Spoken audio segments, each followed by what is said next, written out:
We like to start every episode with the disclaimer that we are not professionals. Our conversations are solely based on our personal experiences, thoughts, and opinions. Nothing discussed here is meant to be taken as professional mental health or medical advice. If you have questions or need assistance, please seek the help of a licensed professional. Discussions in this podcast may sometimes revolve around heavy material such as abuse, grooming, religious trauma, and more. Please listen with caution and prioritize your mental health first. Welcome to Trauma Bondage, the podcast where we talk about trauma, kinks, and non-traditional lifestyles and relationships from a queer lens. We're your hosts, Brigitte and Beth. Bethany from the future here. We can't shut the fuck up about our mothers, apparently, and we are going to be splitting our episodes about toxic parents into two parts. The first part is going to be Bridget's story, and the second part is going to be mine. Continue with the show. I'll give a little backstory to my relationship with my mother, but I'm going to focus on recent years because that's when most of the revelations of like who she is and how she moves through the world and the shitty stuff that she's done has like really come out. So, double fist. Growing up, I was very much like, I thought I had a good relationship with my mother. Like, I thought that we were best friends because she always told me that. You're my best friend. She never had friends growing up. I don't think that's appropriate for a parent to be like, oh, we're besties well, with and their now child. I know that. I think that's weird. It's weird. It's weird because what I didn't realize was that my entire like teenage years and all of that, she was using me for emotional support in a way that like a parent should never rely on their child. And she kind of spun that to me as like, well, you're the person I'm closest to, and like I talk to you about everything, and my mom did that. To me, I have to talk to somebody. Yep. Go to a fucking therapist, not your child. if your parent or anybody, honestly, has alienated every single person in their life that was their friend or just doesn't have friends in general, like I've learned that's a huge red flag. Because like a lot of times there's a reason other people that have interacted with that person don't want to interact with them anymore. So I always thought it was weird that my mom had horrible relationships with women. Like she's very misogynistic, like to her core. My dad's a pastor. Every single church that he pastored at, we had to leave because of my mother. And we always left on bad terms. Oh, shit. I haven't really talked about this. No. But the first church, it was, she didn't like the pastor's wife. She thought the pastor's wife was after my dad. There was always some woman that she probably found. Didn't like the pastor's wife, so. Well, what's crazy is like, and this was when my dad was a music minister. Oh. So it started when he was a music minister. And then when she became the pastor's wife, it was always just somebody else. But every single church, there was a woman. It was always the most attractive woman in the church or the one closest to her age. If there were like no women that were actually like attractive around her age in the church, she would just find someone like young enough to like target, and she would make them a villain in her story. Mm-hmm. Like she would say that they were after my dad. They were jealous of her. They were mean to her. They were this, they were that. They were trying to take power from her, like in certain ways. And that was a narrative that we got every single time. And I remember as a child, even I was like, this is not normal. This is not good. I did not like how my mom interacted with people. It made me super uncomfortable. And I knew there was something wrong with her, but I did not know what until I was older. I was just like, she's just not nice. Mm-hmm. Like she's not a nice person. And I kind of thought, oh, maybe she's just like socially awkward and shy and like doesn't know how to interact with people. But that wasn't it, because she was either not interacting or she was being cruel to people, like to their faces and behind their backs. Like she would literally, we would come home from church and she would be talking about how fat somebody was. God. She would body shame. What is with these women who would like talk about other people's bodies? Like I had eating disorders and all kinds of shit because my mom was like calling me piggy and stuff. But like it was also always, oh, that woman looks like a slut, or like what she's wearing, or her butt's too big, or like, what the fuck is with that? Yep. And this is a cycle that carried on through my childhood and then up until recent years, like some examples I'll give, but she is obsessed with body image, like obsessed. And it didn't affect me as much as it could have, I think, because I just genetically was a naturally small person. If I had not been, it would have turned into an eating disorder for me. But what it did do for me was that from a very early age, all of my self-worth was attributed to how you look and like what your body looks like. There's nothing else that you have to offer other than every time I would see her, she would comment, "Oh my God, you're so tiny. You're so tiny. Like you look so skinny. You're so beautiful." She would have my like modeling photos as the background screensaver on her phone when she has 8 kids. That's so weird. And it's like, she was like living like vicariously through me. My mom did that with me with being on stage. Yep. Spotlight. It's the spotlight. They love the spotlight. They love the spotlight. So anyways, like she did a lot of weird things. There was a time when I remember I think I was 17 and my sister was 11 and she had just started going to public school, and my sister she was growing. She's 11. She's going through puberty. Yeah. Developing. And she didn't fit into a size of pants that my mom had just bought for her. And this my is about mom to trigger memories for me. Sorry, trigger warning here. Getting me too. Yeah. It's sorry. I'm so sorry. My mom said to her, "I'm not going to buy you a bigger size of pants. So you need to figure out a way to fit into these." And so I heard this, and my sister was really upset, and I took my mom into a different room and I was like, "You need to go apologize to her for that. That was not right. You need to make that right." And she had a really hard time at school, like her first couple years in public school, because in her mind now she's thinking, I'm fat, I'm fat, I'm fat. God. And because my mom said that. And my sister was never bigger than maybe 110 pounds. Yeah. Like, I'm not joking. Like, this woman is small. Yeah. This child was small. Like, and even if she wasn't, it doesn't fucking matter. But I'm just saying it was so unwarranted. Like, oh, yeah. Her even making a comment about her size. Just inappropriate, especially for a child going through puberty. No, you don't comment on people's bodies. I will say, shout out to older sister for standing up for something. My sister did the same thing. There was a period of time in my life where I was severely underweight because I was already anorexic because my mom was always making comments. It's right around the time that I went through puberty. I literally went from no boobs to like a C verge of D cup in 6th grade. Like, I developed. Yeah. And that made me fat in my mom's eyes because I went from children's sizes to juniors. To you're a woman. Yeah, to like women's clothes. Yeah. And that was like a bad thing. And I remember she manipulated my dad. My dad had never ever commented on my body. He always told me I looked like $1 million. Yeah. Like, looked like, what is it, like multi-watt smile kind of thing like that. He always made me feel really good. There's one time where my mom basically forced him to come talk to me about my weight. And he had like never done that. And for me, like, I burst into tears and he was so upset. And he told my mom, he was like, "I'm never doing that again." And my sister, oldest sister, that's why I say shout out sisters, actually spoke up and said, "That was not okay. The things that you just did are what causes these children to have eating disorders. You are causing the eating disorder. Yep. This is not okay." And she was like, "I had one because of you. And now you're doing it to my little sister. Yep. Fucking stop it." Yep. Narcissists hyper focus on other people's bodies, especially when it's like what they deem as a flaw.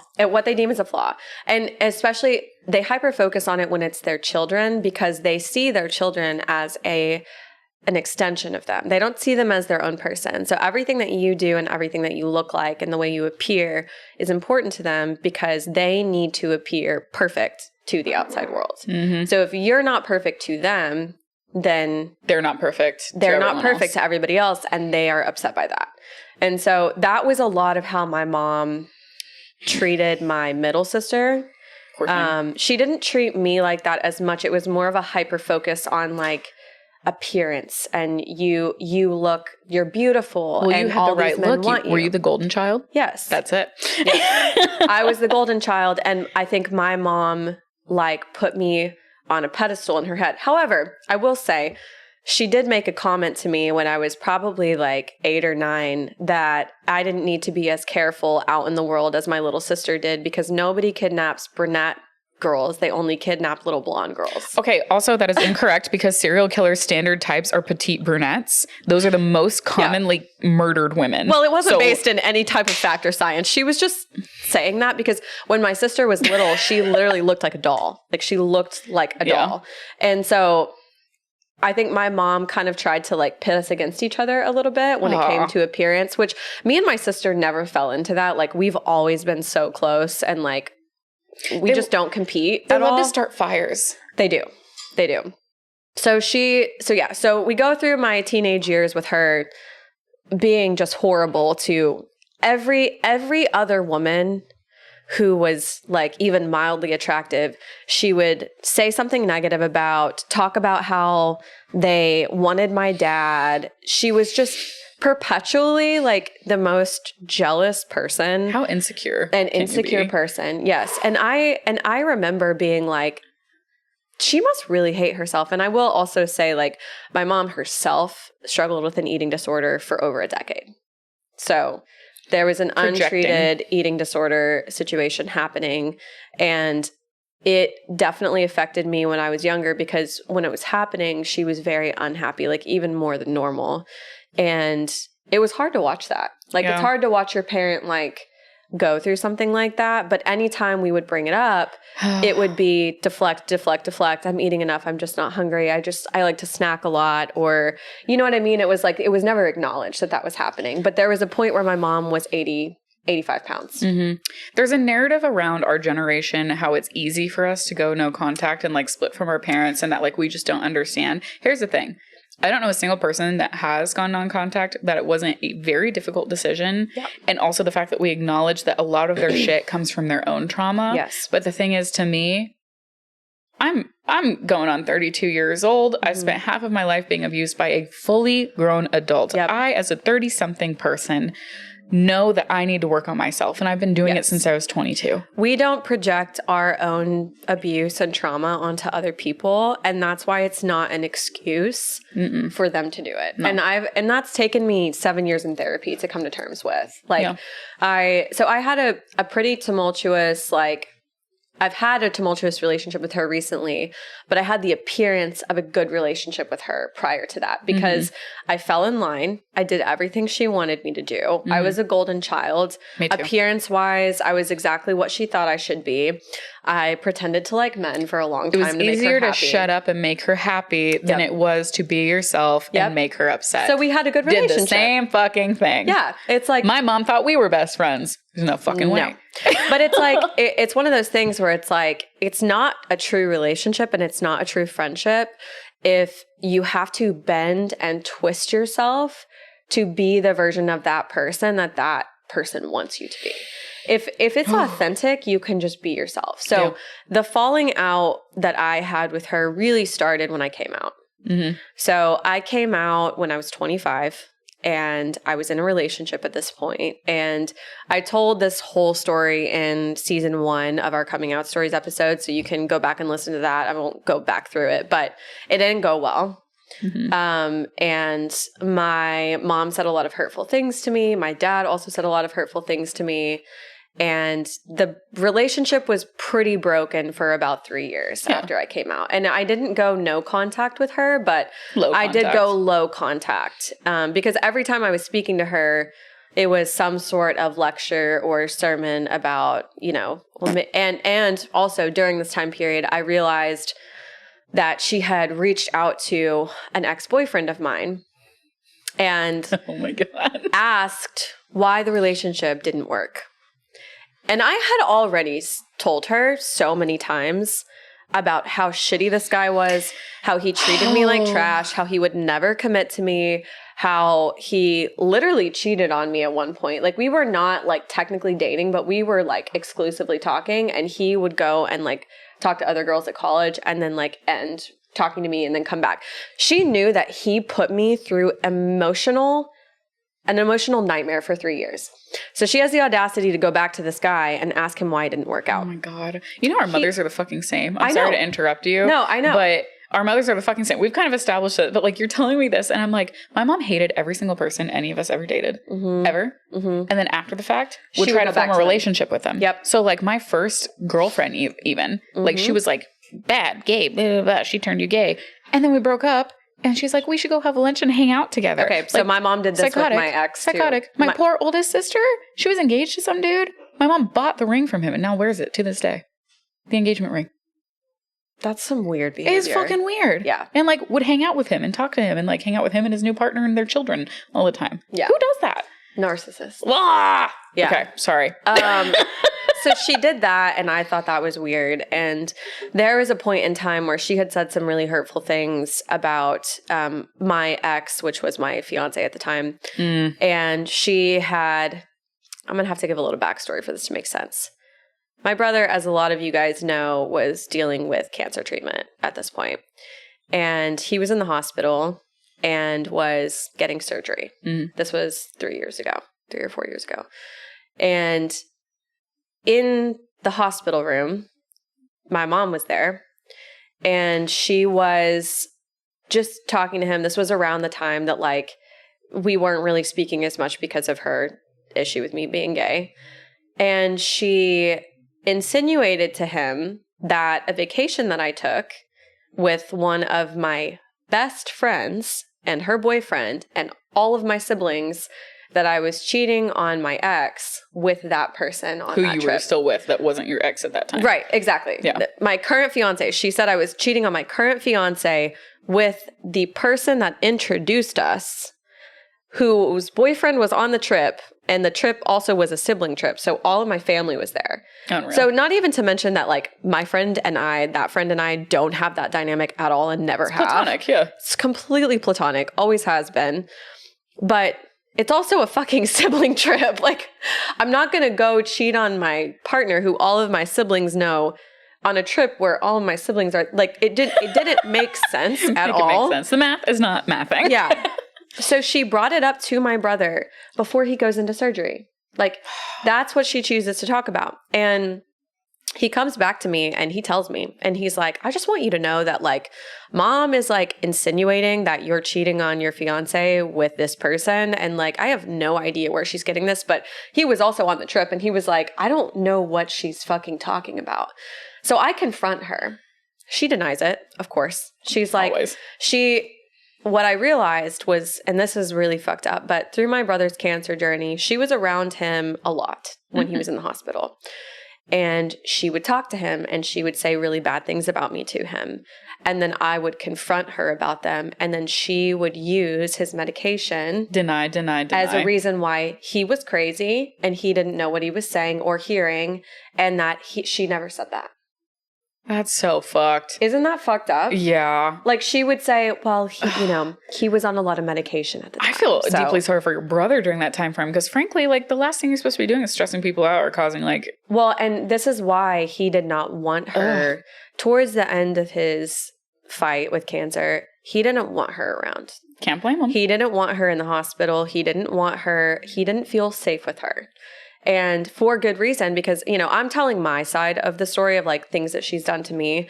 I am not the only victim of hers. There are many, many, many of my siblings who got 8 other kids experienced really negative things with her. I don't really want to, like, tell their story for them. Story to tell. But just so that's said, like, it didn't just have to do with me. There were a lot of things that she said and did, and a lot of them to my sick brother when he was battling a disease, like, and he was under chemotherapy treatment. He wasn't feeling good. Mm-hmm. She used him. Yeah. She used him as a sounding board.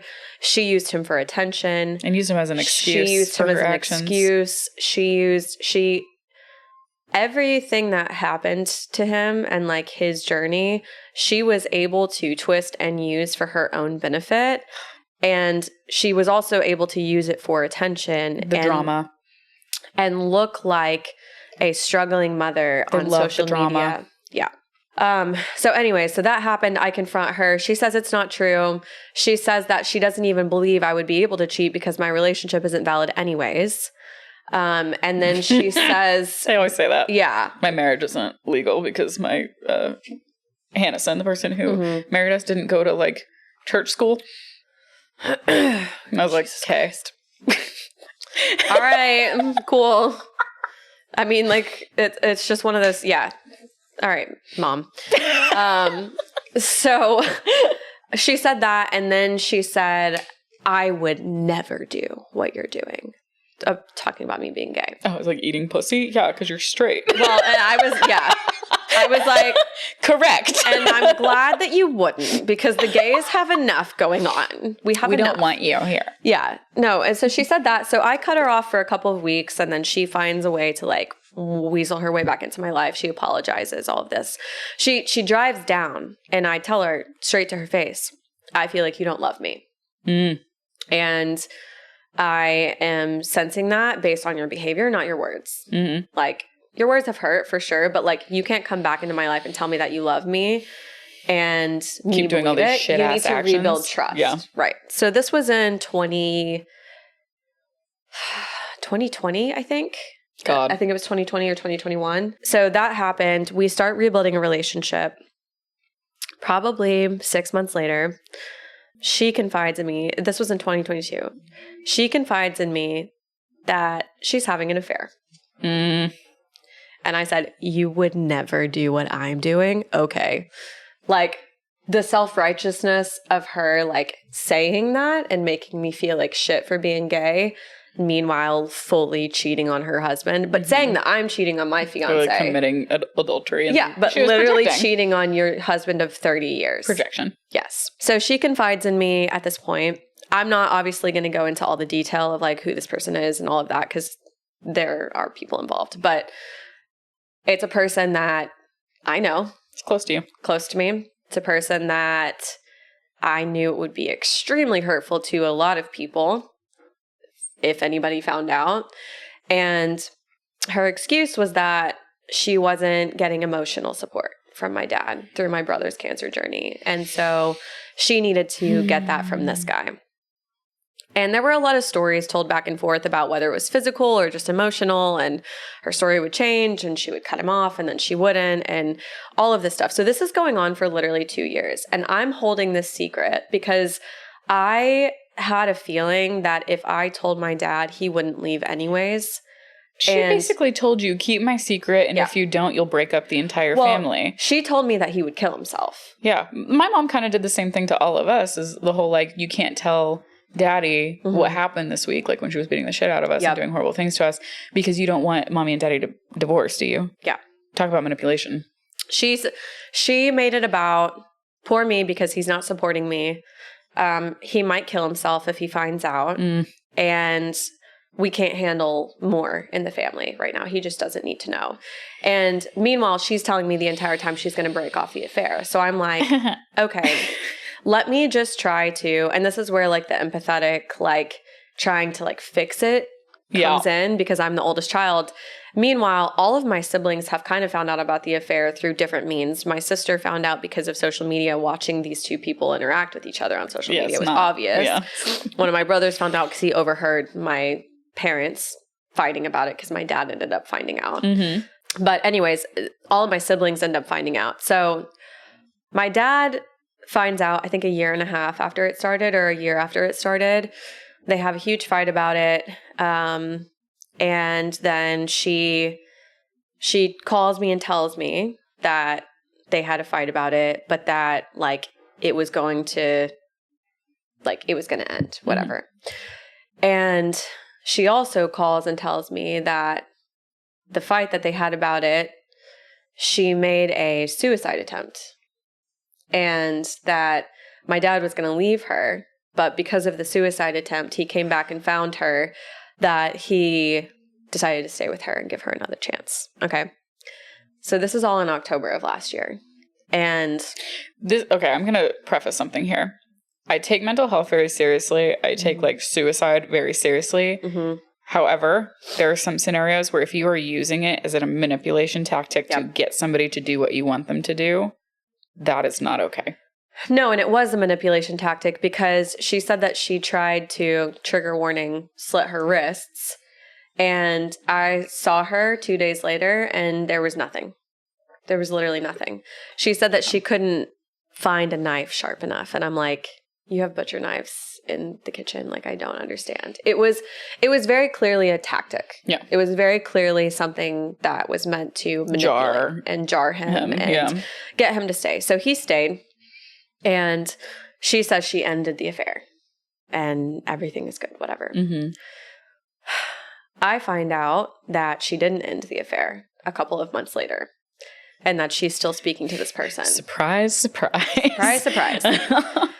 And I find that out because a person who is close to me that kind of guessed that this affair was happening, because it has to do with somebody close to them, asked me about it point blank. And I said, yes, this is happening. Mm-hmm. And meanwhile, my dad doesn't know that the affair started back up at this point. He still thinks it's ended. It's done. Yeah. God. And so I say, yeah, it is happening. I'm not going to lie to you. At this point, I'm mentally like, I'm not keeping my mom's secrets anymore, because keeping them has just made me feel shitty. Like, I can't do this anymore. So I tell her, she confronts this person. I get a call from my mom 2 weeks later. And she's like, hey, did you talk to so-and-so about me and so-and-so? And I'm like, yeah, she asked me point blank, and I'm not going to lie for you, but how did you know? Are you back in contact with him? And she was like, yeah, well, I unblocked him because, I was curious to see like if he's still with his new girlfriend, and we've been chatting back and forth, but now he's really mad at me, blah, blah, blah, blah, blah. So I kind of go off on her, and because she said in this phone call, she said that it was my fault that she started the affair back up again, because if I had told her that I was going to tell this person about it, she wouldn't have unblocked him. Oh, hell no. That was her excuse. Yeah. And I said, I'm not taking responsibility for that. You are the one who chose to unblock him. And I was like, you're an adult. You make your own fucking choices. Yeah. Yeah. Ugh. And meanwhile, this person that she's having the affair with, she's pretending like she's best friends with his ex-wife the entire time. And she was friends with his wife when they were still married. She started an affair with him a couple of months after they divorced. Oh. And so she's taking this woman to coffee the entire affair, fishing for information about him. Ugh. Because meanwhile, the guy she's having an affair with the entire time has a girlfriend. Toxic. He has a girlfriend. So she's fishing for information about him and his girlfriend from his ex-wife, who she's pretending to be friends with while sleeping with him. And then so in the phone call, I'm like, you need to come clean to your friend about what you've been doing, or she's going to find out. Mm-hmm. You need to tell the truth. Mm-hmm. And she was like, and I was like, and you need to stop pretending to be her friend, because you're not. And she was like, I don't understand what you mean. I am her friend. And I'm like, you're not. No, she's your friend. Yeah. You are not her friend. Yeah. Like, she has treated you like gold. Yeah. You have treated her like you shit. Think this is friendship? Yeah. Well, exactly. I'm like, thank God you haven't had friends in your life, because like, this is the shittiest behavior ever. So anyways, this phone call doesn't end well. At the end of it, she ends up trying to throw one of my brothers under the bus, saying that he has no right to be upset at her about the affair because he lives with his girlfriend, so he's living in sin. And then I make the point that consensually choosing to live with somebody is not even close to the fucking same as breaking trust in a 30-plus year marriage when you have 8 kids and cheating and hurting somebody in that way. Pretty sure adultery is up there higher than living with your unwedded partner. Yeah. Yeah, and I was like, he's not hurting anybody, you're hurting somebody. So then she says, well, if it comes down to hurting somebody, didn't you hurt your ex when you broke up with them? Are you fucking kidding me? That's some bullshit. Mm-hmm.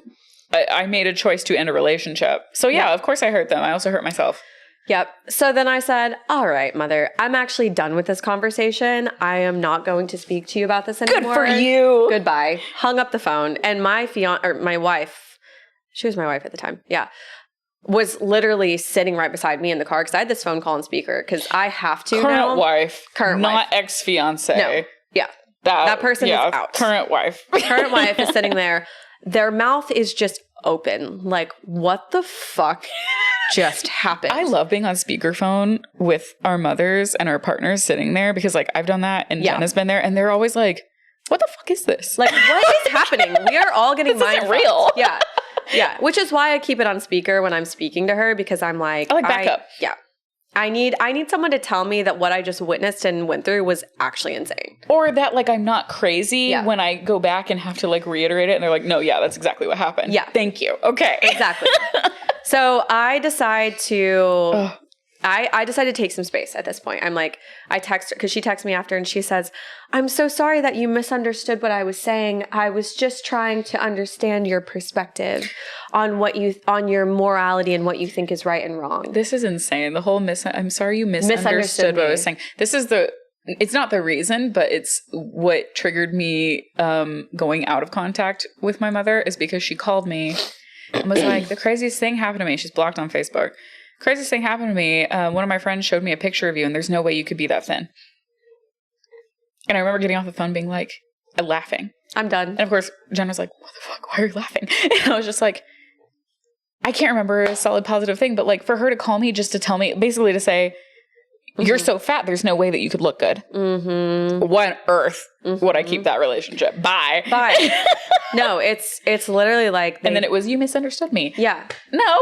You misunderstood what I'm saying. That's this. Yeah, no. So then I simply asked for space and time, and I was like, I'm going to need some time to like heal from the things that you said to me because they were extremely hurtful. And the fact that you have started this affair back up and continue to not take responsibility is like not sitting right with me. It's affecting all of your children. I told her she was selfish in that phone call. I was like, every single child that you have is affected by this. Fair. And you need to understand that you are being extremely selfish. By the way, this man that she was having an affair with openly told her that, I don't know the exact phrase that he said because she wouldn't tell me, but she said at one point that I needed to block him on social media because he made inappropriate sexual comments about me to her involving some sort of weird scenario with me and her. Ew.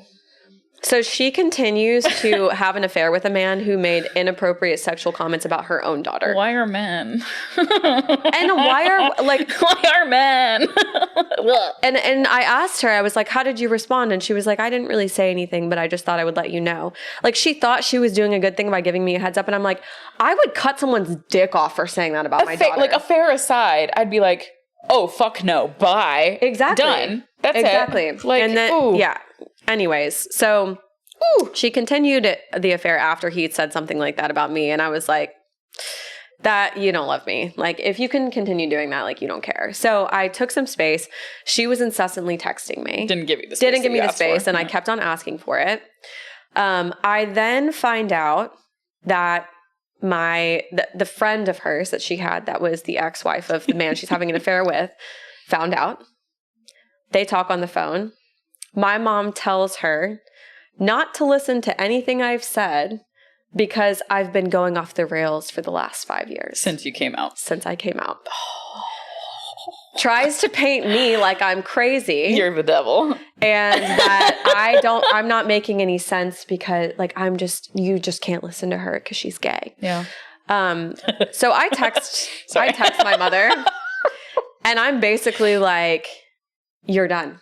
I'm never speaking to you again. Yeah. You're done. I'm cutting you off. Like, that's it. For you to that try was your no contact to moment. go, that was my no contact moment. Good for you. Whenever she was like, narcissists do this thing, which if you research narcissism, you know about their flying monkeys, like, thing that they do. Where they don't acknowledge their actions. They will not take the consequences of said actions. They will put it on anybody else but them. And they go, once a narcissist feels exposed at all, what they do is they go around to other people and they try to weaponize, well, they don't even weaponize real things. They make up things and talk to anybody they can to malign your personality and your character. Yeah.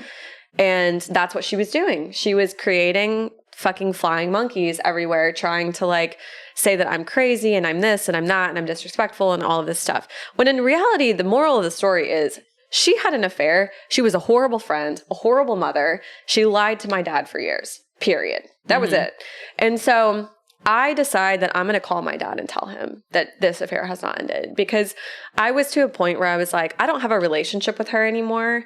And I don't know, like, I kind of felt like when I was closer to her or trying to have a relationship, I could try to talk her out of having the affair. Like, I felt like this illusion of like, I can help her. Savior complex. Yes. We all got it. And then I was like, okay, I am stepping back and realizing that I don't have any control over this at all. And I am not the one that's breaking my dad's heart by telling him this. She has already broken his heart, and I just need to let him know that it's broken. I'm basically like, he's already sick. I need to let him know that he's sick. When before I was thinking like, I don't want to make him sick by like letting him know. So I call him, I tell him what I know. I very much felt like in that phone call, he was devastated. He was going to leave. And then I don't hear from him for days after. And my text messages that I sent him the day after don't deliver. And then I call him and it gets sent straight to voicemail. And I realized that my mom blocked my number on his phone. Because when he confronted her, she didn't tell him, by the way, that she'd blocked me. Oh, shit. She just blocked me on his phone. So I couldn't tell him anything else that I knew, because she knows that she had told me a lot. She had also told me that when he confronted her originally about the affair and he was devastated and crying, that she didn't feel bad and that she didn't regret it. She was like, I didn't feel anything. And I told him that. And so I think that she was just scared that like I would tell him more. So she cut off my contact with my dad. I end up getting to my dad through my sister and like getting him to call me. And I love my dad, but he is very much a victim of being in a relationship with a narcissist for over 30 years. So she had, in the span of a week, found a way to spin this story and like create this like distrust for me within him, and told him that I was satanic and that I was worshiping the devil and bringing spiritual warfare into their lives. Wow. And she really fed on his religion. Yep. She used religion to get to him and make him feel like what she had done wasn't as bad as him interacting with me. And so I have a lot of conversations with my dad. I end up being very hurt by all of this because it was a very much a shoot the messenger situation. And then I find out that a photographer that I had worked with when I was in my early 20s, who was a sexual predator, not just towards me, but many, many, many, many, many women who I had posted about and exposed on social media a couple months ago that my mom did not know, she had called him.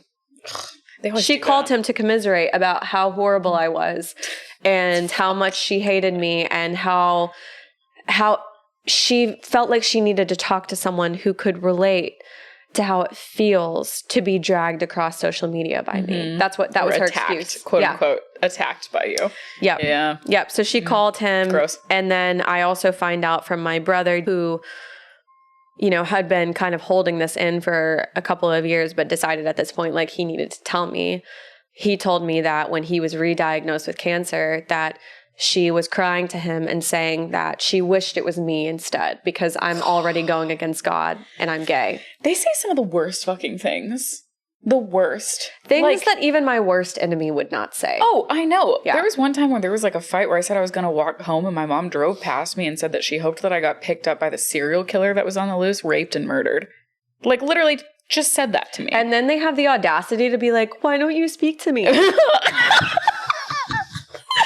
Bitch, please. Why don't you speak to me? Like what the fuck? Yeah. So it started coming out, like, all the things that she had said and, wishing cancer on me, calling a sexual predator of mine, saying that I'm satanic. What else did she say? She also...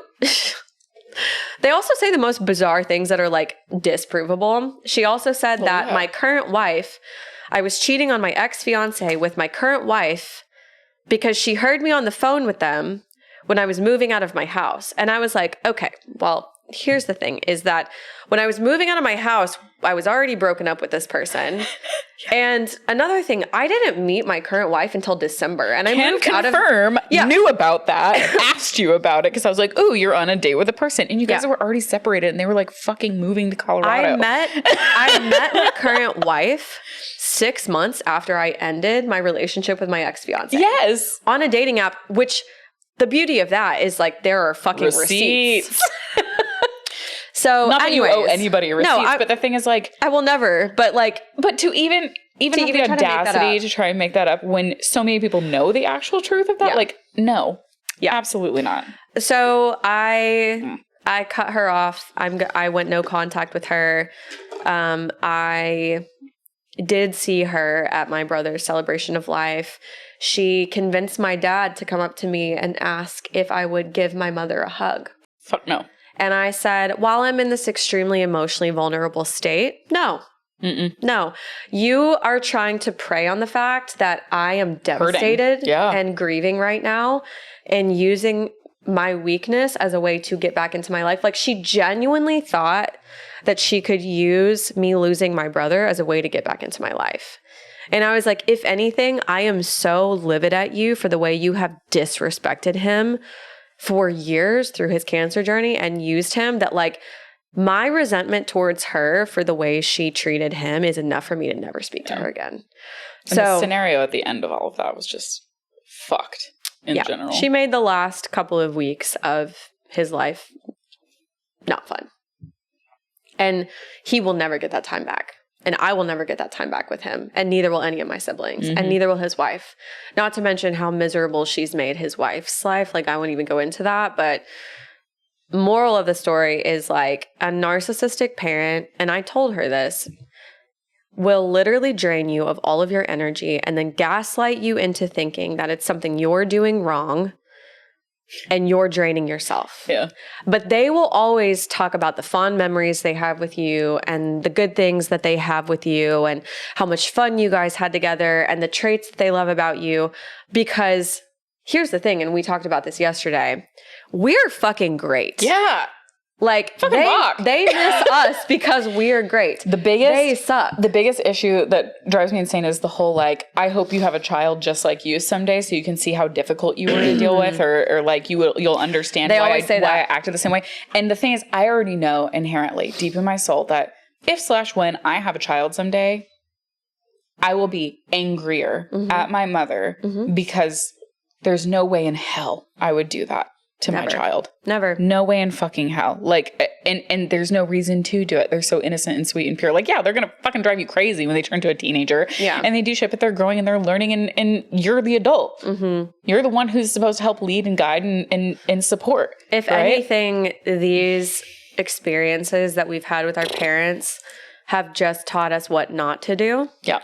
Take it as a learning moment. I know you and I are the same on this, where it's like, we 100%, like our worst fear is turning into our mothers. Oh God. Like if anybody ever told me I was like my mom, I probably would have to be like checked into a mental institution. Well, that's like the worst thing you can say to me in like a relationship too, is like, oh, you're acting like your mother. Oh my like, God. Yeah. That, no. If anybody ever said that to me, I would be like devastated.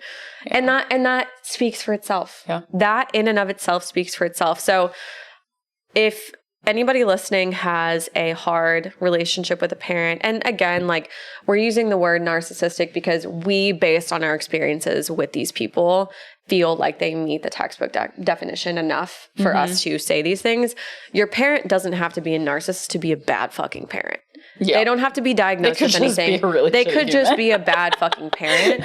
But if you have these experiences, what I want to encourage you guys to not do, and like what we've had to work through a lot, is like the guilt and gaslighting yourself into thinking that like you need to have a relationship with them. You owe them more chances. You owe them more time. You owe them anything. And like letting them use the fact that they birthed you and brought you into this world as a reason why they should be allowed to treat you like shit. No. Nobody is allowed to treat you like shit. And family is who you choose. And there are people that I'm blood related to that I'm very close to. There are people that I'm blood related to that I will never speak to again in my entire life. Yeah. And people that mistreat you are people that mistreat you. period. Doesn't matter your relation to them. So I want people to feel empowered. Like, I know it's hard. You know it's hard to protect your peace, even if that means having to go no or low contact with people that are related to you that have a very strong like foothold in your life. Yeah, baby, your life is the only one you're going to have, so take care of it.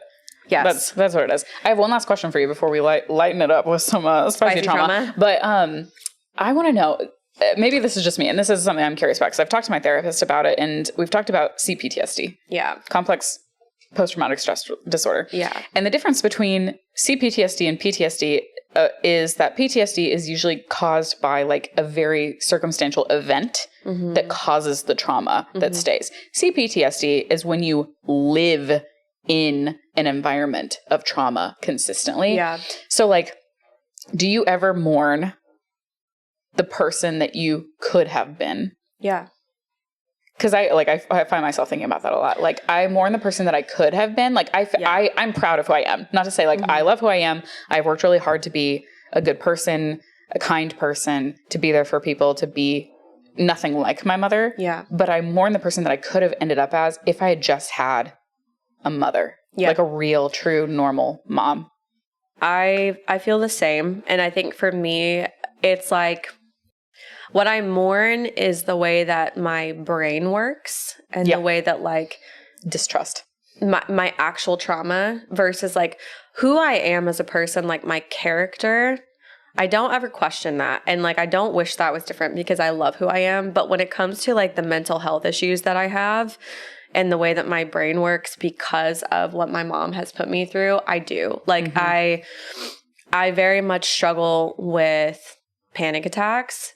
When I was going through a lot of the stuff, like the recent stuff with my mom and my parents and being gaslit and being told I was the problem and all of that, it caused severe like PTSD for me to the point where I was having dissociative panic attacks like probably every 2 days.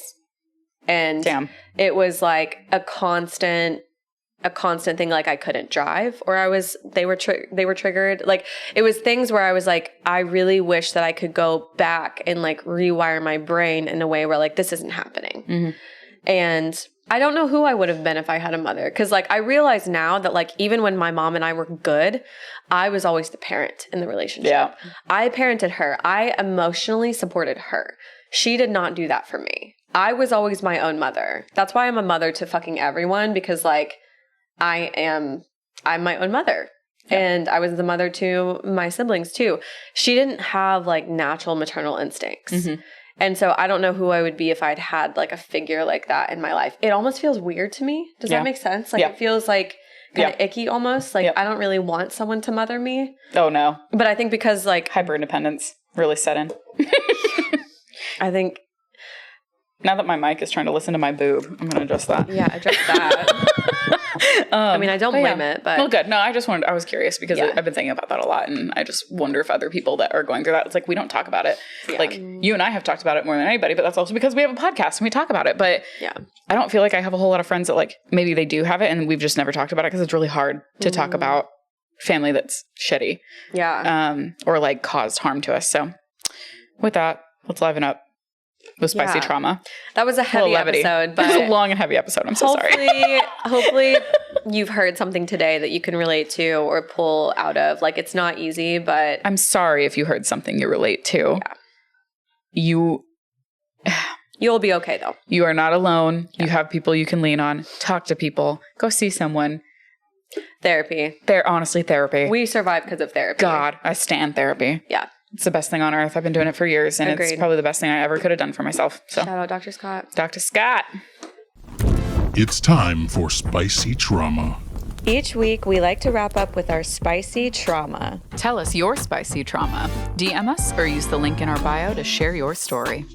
Okay, so I don't know when this is going to be released, but currently, as it stands, it is my birthday / Pride Month. Woohoo! And Pride Gemini month. Season. Pride Month has the word demon in it. It's like literally like all the things that I love in 1 month. I'm obsessed with June.